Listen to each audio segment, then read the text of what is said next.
Les États-Unis ont toujours été pionniers, déployant des bombardiers et des avions de chasse légendaires qui ont établi des références en matière de supériorité militaire. Alors que les nations s'efforcent de développer des avions de nouvelle génération, les États-Unis ont continuellement avancé, maintenant un avantage technologique. Une fois de plus, les États-Unis prennent l'initiative en modernisant leur bombardier furtif, lui conférant la capacité de transporter un arsenal redoutable d'armes puissantes, réaffirmant ainsi leur statut de pionnier dans l'innovation militaire moderne. Comment cette mise à niveau rend-elle ce bombardier meilleur?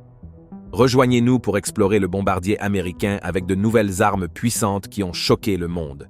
Le bombardier stratégique à long rayon d'action, B, un Lancer de l'United States Air Force, a été un pilier de la puissance militaire nationale depuis son introduction dans les années 1980. Un élément clé qui fait du B un Lancer une force redoutable est sa capacité à transporter une variété de missiles, chacun conçu pour des missions spécifiques dans la guerre moderne. Le B, un lanceur, est équipé pour transporter divers types de missiles, allant des missiles air-sol aux munitions nucléaires. L'une des caractéristiques remarquables est sa capacité à transporter des missiles de croisière air-sol AGM-86. L'AGM-86, avec sa portée étendue et ses systèmes de guidage de précision, permet au B de frapper des cibles à une distance considérable, offrant aux États-Unis une capacité stratégique robuste. Toutes les versions du missile AGM-86 utilisent un moteur à réaction turbofan Williams F-107, permettant des vitesses subsoniques soutenues. 16 missiles peuvent être déployés à différentes altitudes, avec les ailes dépliées, les surfaces de queue et l'admission d'air activée après le lancement. Les variantes AGM-86B/C/D améliorent la flexibilité dans la sélection des cibles. Par exemple, l'AGM-86B peut être lancé en nombre significatif par la force de bombardier. La taille compacte des missiles et leur capacité de volume à basse altitude entravent davantage la détection radar, complexifiant les efforts défensifs de l'ennemi. En plus de l'AGM-86, le B, un Lancer, peut transporter des missiles Joint Air-to-Surface Standoff, à la fois les variantes AGM-158A et AGM-158B. 16 missiles de précision à longue portée permettent aux bombardiers de frapper des cibles ennemies fortement défendues tout en maintenant une distance de sécurité. Les capacités avancées de ciblage de CS missiles contribuent à la polyvalence du B, dans une large gamme de scénarios de mission. L'AGM-158 JASSM est un missile de croisière air-sol à longue portée créé par Lockheed Martin pour les forces armées américaines. Doté d'une ogive perforante de 1000 livres, l'AGM-158 a été développé avec des capacités de détection réduites. Après l'AGM-158, le JASSM Extended Range est apparu, désigné AGM-158B, intégrant des améliorations telles qu'un moteur plus efficace et un volume de carburant accru dans les mêmes dimensions externes que le JASSM. Le JASSM Air dispose d'une portée dépassant 575 miles, comparé aux 230 miles du JASSM. Cette capacité de portée étendue permet au B, de frapper des cibles profondément dans le territoire adverse, élargissant l'enveloppe opérationnelle du bombardier et améliorant son efficacité dans les conflits modernes. Le B, un lancer, peut être équipé du missile anti-navire à longue portée LRASM. LRASM est conçu pour détecter et engager automatiquement des cibles spécifiques en faisant un outil puissant pour frapper des actifs navals. La capacité de transporter des missiles anti-navires renforce le rôle du B, dans les opérations maritimes et littorales, offrant aux États-Unis une plateforme stratégique polyvalente et flexible. Pour la dissuasion nucléaire, le B, un Lancer, peut transporter les bombes nucléaires B-61 et B-83. La B-61 est une bombe tactique et stratégique à double usage, offrant un rendement variable, communément appelé réglage de rendement. Elle est conçue pour être transportée par des avions à grande vitesse et se caractérise par un boîtier profilé capable de résister au volume supersonique. La B-61-0 originale avait des dimensions de 141,6 pouces de long, 13,3 pouces de diamètre et un poids de base de 715 livres, avec des versions ultérieures maintenant des dimensions et un poids similaires, sauf pour la variante Mod 11, qui pèse environ 2001 livres. La B-61 est armée par le personnel au sol pour des opérations au sol via un panneau d'accès sur le côté de la bombe, révélant 9 cadrans, 2 prises et une poignée en T, déclenchant manuellement la fonction désactivation de commande. Un connecteur Strike Enable MC 4142 et un connecteur PAL sont insérés dans les prises pour compléter les circuits critiques.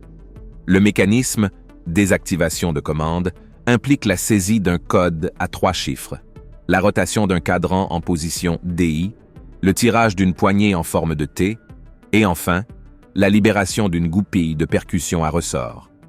Cela active une batterie thermique MC 4246A, grillant la circuit interne sans provoquer de détonation, rendant la bombe inutilisable jusqu'à sa réparation à Pantex.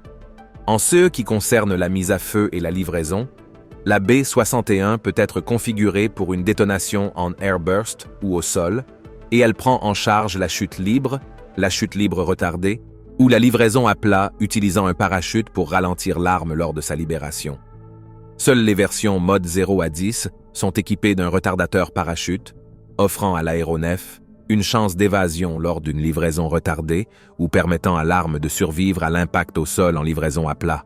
Les pilotes peuvent sélectionner l'exclusion de contact. La bombe peut être larguée à des vitesses allant jusqu'à Mach 2 et à des altitudes aussi basses que 50 pieds, avec une détonation en mode à plat, se produisant 31 secondes après la libération. Alors que la B-83 mesure 12 pieds de longueur et a un diamètre de 18 pouces, le package explosif nucléaire occupe environ 3 à 4 pieds dans la partie avant du boîtier de la bombe selon les dessins publiés. Pesant environ 2400 livres, la majeure partie de la masse totale se trouve dans l'explosif nucléaire. La bombe dispose d'un rendement variable, réglable dans une plage basse de kilotons à un maximum de 1,2 mégatonnes de TNT. Protégée par un lien d'action permissif de catégorie D, l'arme est conçue pour empêcher l'activation ou la détonation sans autorisation appropriée. Environ 650 B-83 ont été construites, et l'arme reste en service actif dans le cadre de la réserve durable des États-Unis. Cette capacité nucléaire ajoute une dimension cruciale au profil de mission du B-1, lui permettant de contribuer à la triade nucléaire des États-Unis aux côtés des missiles balistiques intercontinentaux et des sous-marins lanceurs de missiles balistiques. La flexibilité du B-1 à transporter des munitions conventionnelles et nucléaires souligne son importance en tant qu'actif stratégique.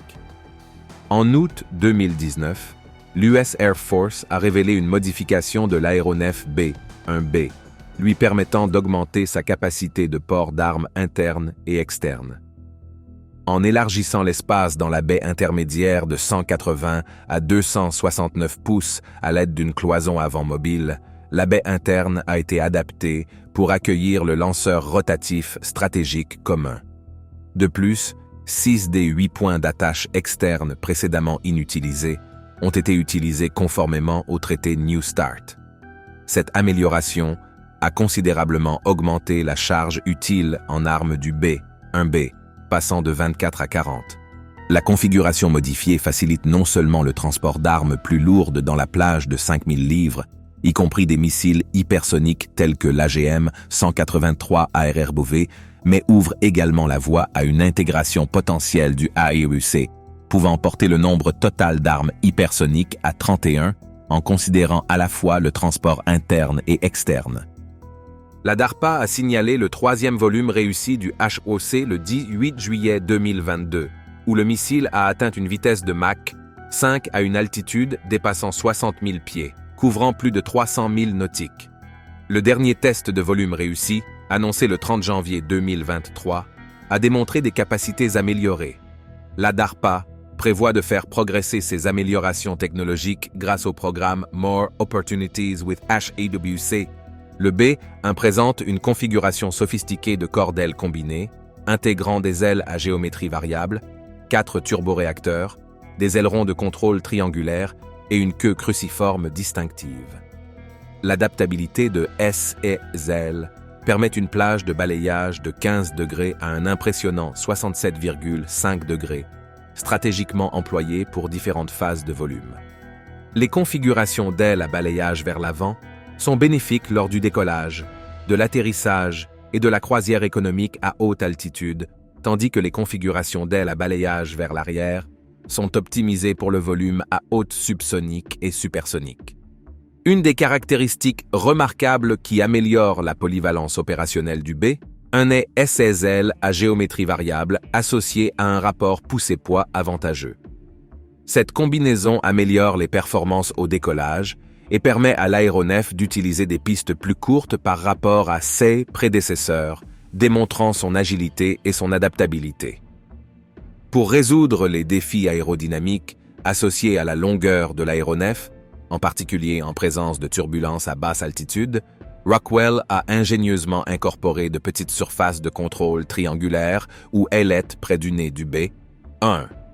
Le système innovant de contrôle de mode structurel orchestre le mouvement de ces ailettes et du gouvernail inférieur, contrecarrant efficacement les effets de la turbulence et assurant une expérience de volume plus fluide.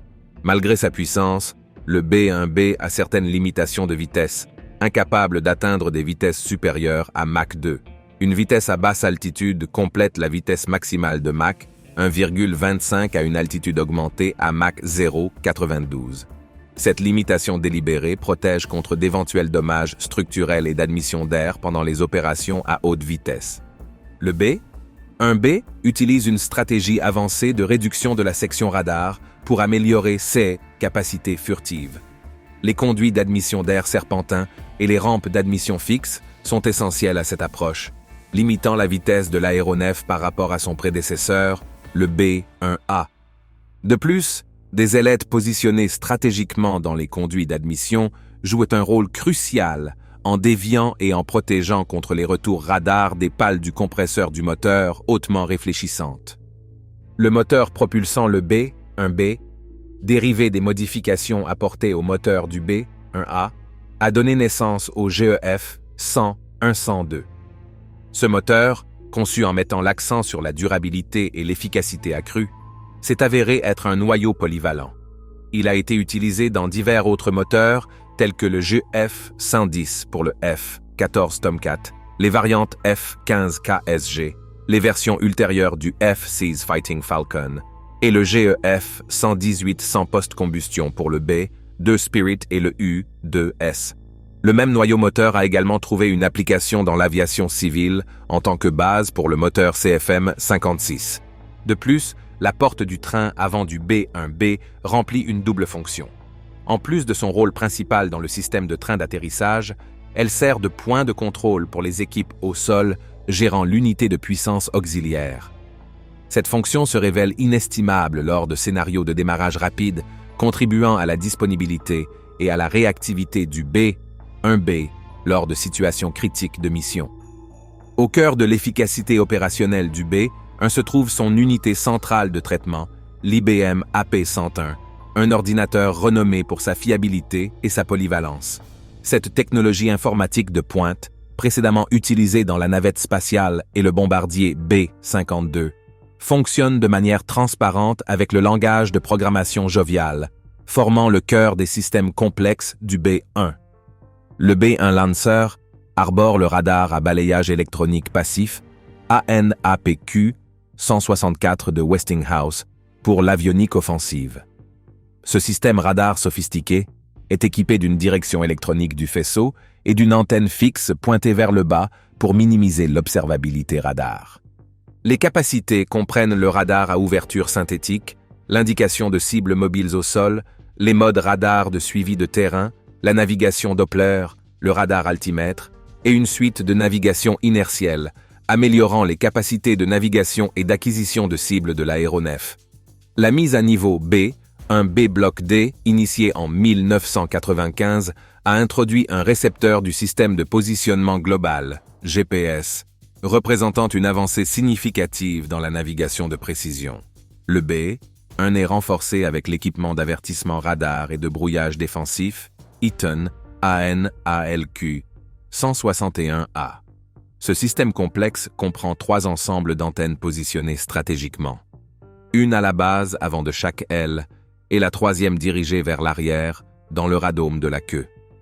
Le système d'avertissement d'approche de missiles AN/ALQ 153 est niché dans le radome de la queue, un radar Doppler pulsé conçu pour détecter et répondre aux menaces potentielles.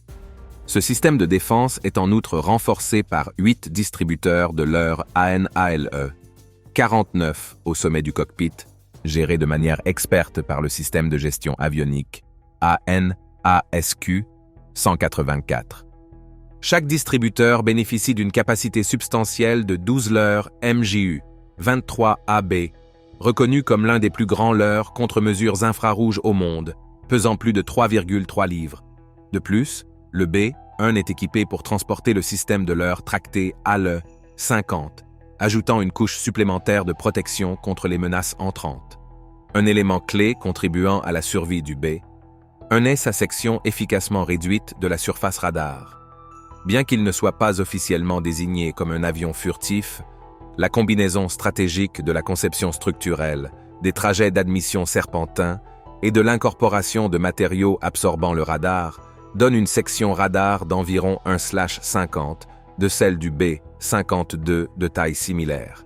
Cette figure est d'environ 26 pieds carrés, comparable à celle d'un petit avion de chasse. Cette réduction délibérée de la visibilité radar souligne l'adaptabilité et l'efficacité du B-1 dans divers environnements opérationnels, consolidant son statut de force redoutable dans l'aviation militaire moderne. Le B-1 a établi 61 records mondiaux de la FAI dans diverses catégories de poids d'aéronef, mettant en valeur sa vitesse exceptionnelle, sa capacité de charge utile, sa distance et ses performances en termes de temps de montée.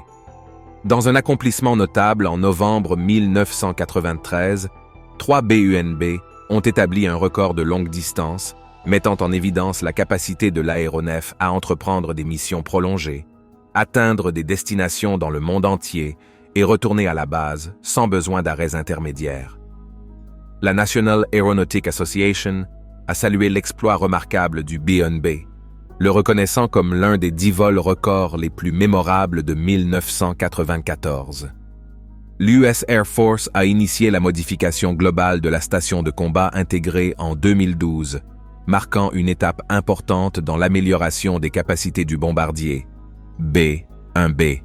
Cette mise à niveau stratégique a regroupé 3 composants: le lien de données entièrement intégré, l'unité d'affichage de situation verticale et le système central intégré de test, reconnaissant les avantages synergiques de leur mise en œuvre simultanée. Le LDI, une facette cruciale du SBCI, a révolutionné le partage électronique de données en éliminant le besoin d'une saisie manuelle d'informations entre les systèmes.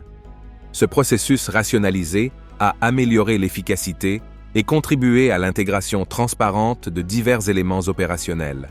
Simultanément, le VSDU a apporté un changement transformateur en remplaçant les instruments de volume conventionnels par des écrans couleurs multifonctions de pointe.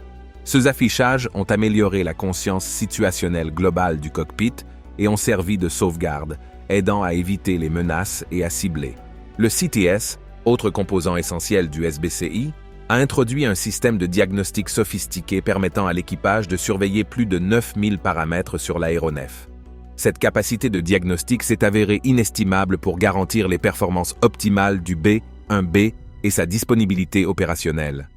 Au-delà de ces mises à niveau central, l'initiative SBCI a englobé plusieurs améliorations supplémentaires.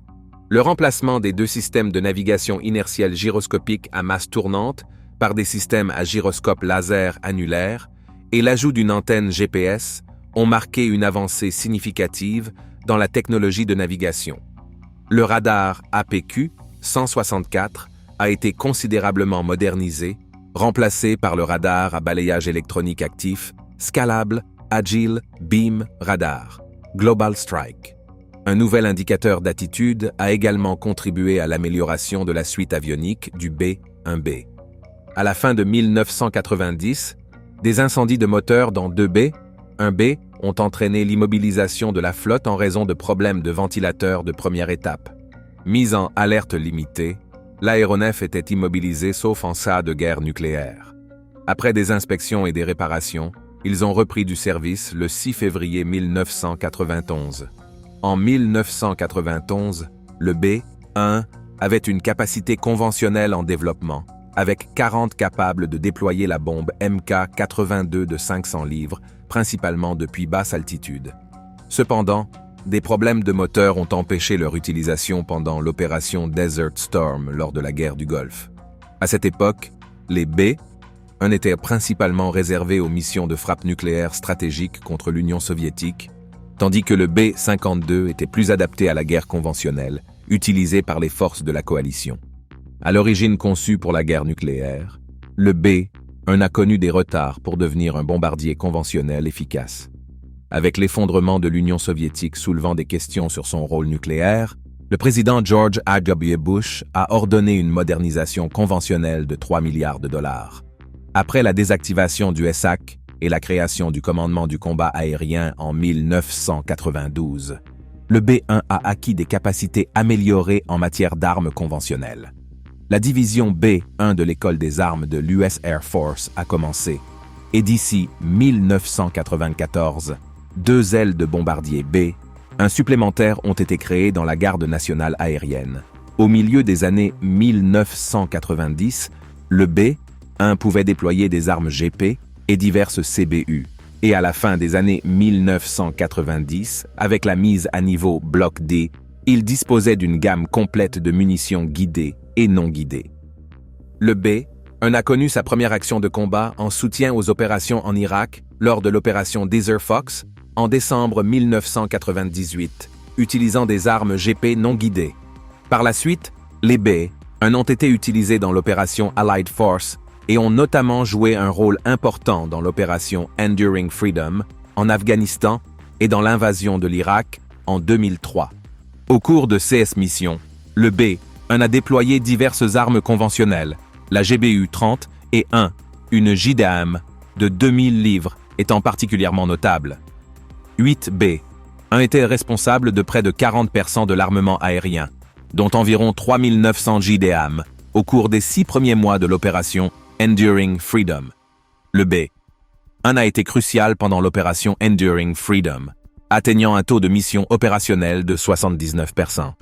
Sur les 100 B-UNB fabriqués, 93 étaient encore opérationnels en 2000, après avoir pris en compte les pertes dues aux accidents. En juin 2001, le Pentagone a proposé de mettre un tiers de la flotte en réserve, suscitant l'opposition des officiers de la Garde nationale aérienne américaine et des membres du Congrès. Cette résistance a abouti à la rédaction d'un amendement pour empêcher de telles réductions, le projet de 2001 visant à réorienter les fonds pour des améliorations telles que la modernisation informatique vers les B-UNB restants. D'ici 2003, accompagné du retrait des un B de 2 ailes de bombardier de la Garde nationale aérienne, l'USAF a décidé de mettre à la retraite 33 avions pour se concentrer sur le maintien de la disponibilité des B-1B restants. En 2004, un nouveau projet de loi d'approbation a permis à certains avions retirés de revenir en service, avec 7 bombardiers stockés remis en service pour porter la flotte à 67 avions. Dans le cadre de l'opération Inherent Resolve, le 9e Bomb Squadron a été déployé au Qatar en juillet 2014, avec pour mission initiale de soutenir les opérations en Afghanistan.